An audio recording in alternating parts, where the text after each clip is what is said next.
everybody, and welcome to Robin's house. Today I'm working on the Endless Love card workshop, and one of those cards that I did is a fun fold.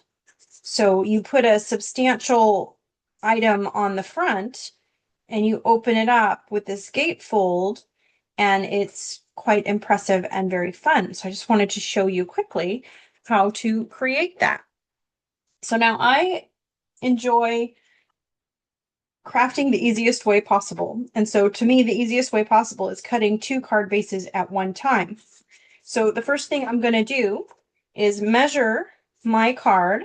And I know that it needs to be 2 3/4 inches. 2 3/4 inches. This is the easiest one to measure because you can actually see everything.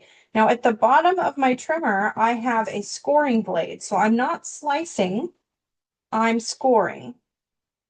And then now we know, of course, that a card's base is 4 1/4. So we're going to find 4 1/4 here.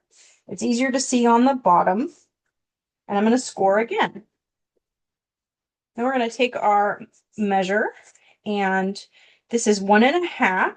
So I'm going to move my paper over to 1 1/2 inches. Again, it's easier to see on the bottom, but this time I'm going to cut.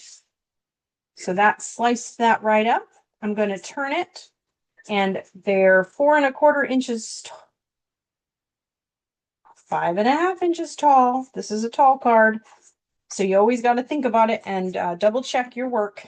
Okay, 5 1/2 inches. I'm going to cut it, and what that ends up with is this gatefold card that is ready to decorate. Isn't that wonderful? And you've also got a second one here just waiting to cut out, and you're done. See how easy that is? You just gotta put something on your panels. Since this is a dark card base, you'll want to put something white on the inside and maybe decorate that.